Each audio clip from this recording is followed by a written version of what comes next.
নমস্কার, আশা করি আপনারা সবাই ভালো আছেন। এসএস জয়গুরু ব্লগে আপনাদের অনেক অনেক স্বাগত এবং অভিনন্দন জানিয়ে আবারও একটা আজকে নতুন ব্লগ শুরু করছি। তো সকাল থেকে আজকে শুরু করছি। সকাল বলতে সকালে ভোর 5টায় উঠেছি, তারপরে বাসি কাজ ছেড়ে স্নান করে এসে পুজো করে এসে চা করা হয়ে গেছে, চা খাওয়াও হয়ে গেছে, আমাদের সবার ব্রেকফাস্ট হয়ে গেছে। আর তারপরেই সকাল থেকে আজকে মিঠি কাঁদছে বলতে কাল থেকে শরীরটা একটু খারাপ, গায়ে জ্বর নেই, গা গরম নেই, শরীরটা গরম নেই, কিন্তু পা হাত ব্যথা করছে, ওই জন্য সকাল থেকেই কাঁদছে। ছোট বাচ্চা যেমন করে, মাকে ছাড়ে না, সেই রকম ঠিক আমাকেও ছাড়তে চাইছে না, কিন্তু আমার সংসারে কাজ আছে, তাই তো কাজ তো করতেই হবে, তাই না বলুন? তো ও সকাল থেকেই আমাকে ওর পাশে বসাতে চাইছে, কিন্তু যদি বসেই থাকি তো আমার সংসারের কাজগুলো করবে কে? তো যাই হোক, সব কাজ সেরে এসেছি। আর এইদিকে ও ম্যাগি খাবো বলে ম্যাগি সিদ্ধ করতে বসেছি। এখন ম্যাগি করলাম, তারপর ওদিকে ম্যাগি খেতে দিয়েছি।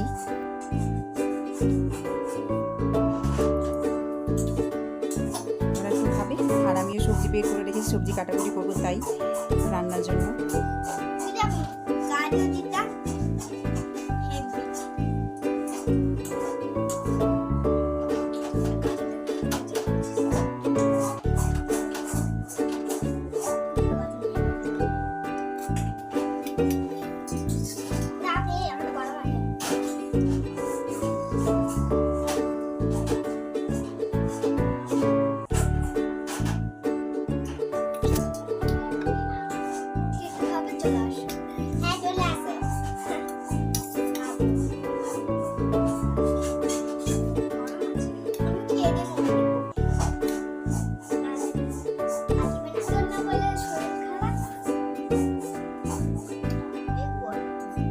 বকর বকর না, খেয়ে নে আগে। তোদের সকালের একটু হালকা পাতলা টিফিন দিলাম, ম্যাগি সিদ্ধ, একটু সসও দিয়েছি। মিঠির তো কাল থেকে জ্বর ভাব, জ্বর নেই, গা হাত পা হয়তো ব্যথা করছে, তো আজকে টিউশন গেল না, দুজনেই গেল না। যাই হোক, ওরা খেয়ে নিক, আমি এখন আমাদের সকালের চা খাওয়া হলো, এখন সবজি কাটাকুটি করবো। এখন 8:30 বাজে, একটু ছাদে যাবো জামা কাপড়গুলো মেলতে, স্নান করে এসেছি। তো যাই, তো পাশে থাকুন, সঙ্গে থাকুন, আবার আসছি। তো এইদিকে সবজি কাটাকুটি পর্ব শেষ হলো, এখানে কেটে রেখেছি হচ্ছে আজকে সোয়াবিন, আজকে 2 রকমের তরকারি হবে, আর সঙ্গে হবে বেগুন ভাজা। তো এখানে সোয়াবিন জলে সিদ্ধ করে রেখেছি, সোয়াবিনের জন্য আলু ভাজা চলছে। এখানে মুসুর ডাল হবে, সেগুলো পেঁয়াজ আর লঙ্কা কেটে রেখেছি, এখানে মশলা আছে, আর এটা মিশানো সবজি, আর এখানে ভাত বসেছি।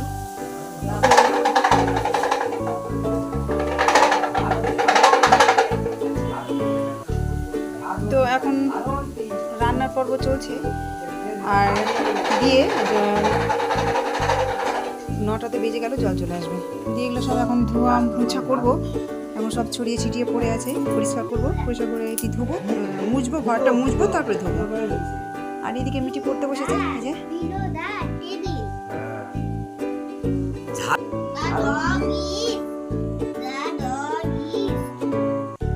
এদিকে মিটি পড়তে বসেছে, তো পড়ে নিক, আমি এগুলো পরিষ্কার করে নিই, তারপরে দেখি স্নান করাবো। যাই, পাশে থাকুন, আমার আসবে। আজকে রান্না হয়েছে এই যে মিশানো সবজি, বেগুন ভাজা, আর এখানে ডাল হয়েছে, মুসুর ডাল পেঁয়াজ দিয়ে, আর হচ্ছে সোয়াবিনের তরকারি। তো এই ছোট বাটিতে আছে, এই কারণে সবাইকে খেতে দিয়েছি, তো এইটুকু বেঁচেছে, এই বাটিতে তুলে রেখে দিলাম, তো খেতে দিয়েছি সবাইকে। এই যে এদিকে মিঠিকে দিয়েছি, আর এদিকে তো মিঠির বাবা আর সৌভিকের খাওয়া হয়ে গেছে। যাই হোক, আমরা এখন খেতে বসবো।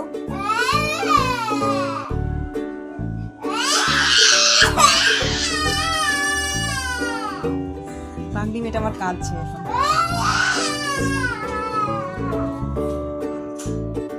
সমস্ত কাজ বাজ সেরে জল টল করে এই যে ফল এনেছে, আপেল, কমলা লেবু, বেদানা আর আঙ্গুর। আঙ্গুরটা কি সুন্দর দেখতে, ভালো লাগছে তাই না? দারুণ লাগছে দেখতে। তো আমি এই ঝুড়িতে রাখলাম, ধুবো সেই জন্য। আর আমরাই যখন ফল খাবো তো ভগবানকেই বা কেন দেবো না, তাই ঠাকুরের জন্য আলাদাভাবে তুলে রেখেছি। এই যে দেখাচ্ছি, এই যে এখানে রেখেছি ঠাকুরের জন্য আপেল, পেয়ারা, আঙ্গুর। তো আমি যে কোনো জিনিসই মিষ্টি বলুন আর ফল বলুন, যখন আমি নিয়ে আসি আমাদের ঘরের জন্য, তো তার আগে ঠাকুরকে দেওয়ার জন্য তুলে রাখি। এই যে ফুলও এনেছি, এটি প্রসাদ হবে কালকে সকালের জন্য। আমি ঢাকা দিয়ে দিলাম, শুধু কলাটা নিলেই হবে। আর হচ্ছে পেয়ারা, তো এই যে সব ধুয়ে নেব আমি এগুলো।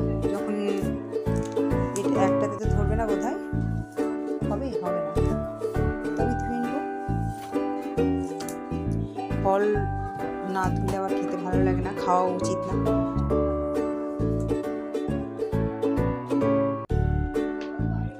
তো চলুন, এই ফলগুলো ধুয়েছিলাম আমি, ধুয়ে জল ঝরিয়েছিলাম আর শুকিয়েও নিয়েছিলাম। ফ্রিজের মধ্যে আমি রেখে দেবো। সৌভিক আর মিঠি কিছুটা খেলো, আঙুর খেলো আর পেয়ারা খেয়েছে, আমি ফ্রিজের মধ্যে রেখে দেবো।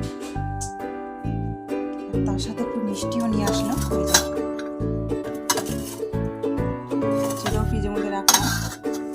একটা রুটি দিয়ে মিষ্টি খেয়ে গেল সৌভিক টিউশনে, মিঠিও খেলো, ও গানে যাবে আর আমি একটু সৎসঙ্গে যাব। তো এই যে শাড়িটা বের করে রেখেছি, শাড়িটাই পরে যাবো আর ব্লাউজ। আমি একটু শাড়িটা পরি, আপনার পাশে থাকুন। আমি মিঠি রেডি হয়ে গেছি, মিঠি যাবে গানে আর আমি যাবো সৎসঙ্গে। তো আমি তো এখনই বেরিয়ে যাবো, এখন 5:30 বাজে, আর মিঠির গান আছে 6টার পরে। আমি যাবো না, এর মা রাখতে যাবে। ওর মাকে বললাম একটু গানে রেখে আসবে, আর যখন গান শেষ হয়ে যাবে তখন ফোন করবে, তখন আমি চলে আসবো। আর যদিও না আসি তো মাকে বলবো, মাতাকে বলবো নিয়ে আসবে। তো চলুন আমি যাই।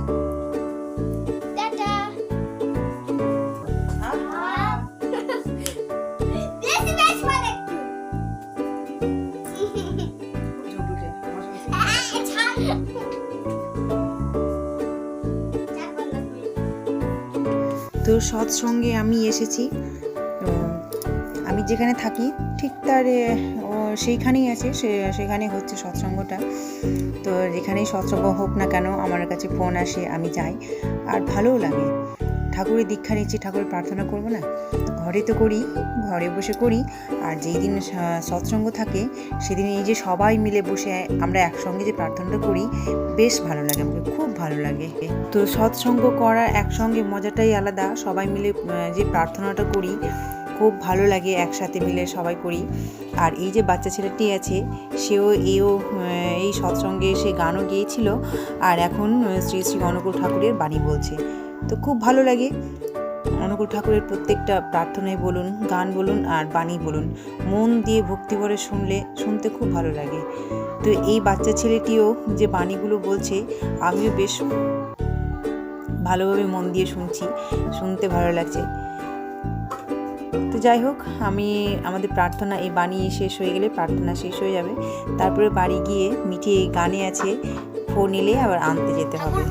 গান দিলেন যে জাগার লগন এলো, তোরা জাগনা ওরে, জাগার লগন চলে এসছে, আমাদের ঠাকুরের কাজে জাগার লগন চলে এসছে। আমাদের সঙ্গ শেষ হয়েছিল প্রায় 7:30টার সময়। তো আমি বাড়ি এসেছিলাম, তখনও মিঠির গানের ম্যাম ফোন করেনি, তাই আনতে যাইনি। আর আমি যখন ঘরের মধ্যে ঢুকি, তো আমার ছেলে সৌভিক ঠিক একই সঙ্গে আমরা মা আর ছেলে ঘরে ঢুকি। ও সৌভিক টিউশন থেকে ঘরে ঢুকে, আমি সৎসঙ্গে থেকে। তো যাই হোক, আমি এখন রাত্রের খাবার বসালাম, আর দিনের যে ডাল তরকারি ছিল সেগুলো গরম করে নেব। আর এরই মধ্যে ফোন আসে, তো আমি আবার সৌভিককে পাঠালাম মিঠিকে আনতে যেতে। মিঠিকে নিয়ে আসলো, এই যে দেখুন, চঞ্চল মেয়ে ছুটে ছুটে আসে, দৌড়ে দৌড়ে আসে। তো আমার ছেলে সৌভিকও আসছে একসাথেই, ও একটু ছটফটে, তাই দৌড়ে দৌড়ে চলে এসেছে। আর আমার ছেলে এই গেট লাগিয়ে আসছে, এই যে দেখুন। তো ব্লগটা আমি এখানেই শেষ করলাম। এই ব্লগটা যদি একটু ভালো লেগে থাকে লাইক, কমেন্ট, শেয়ার এবং সাবস্ক্রাইব করে দেবেন।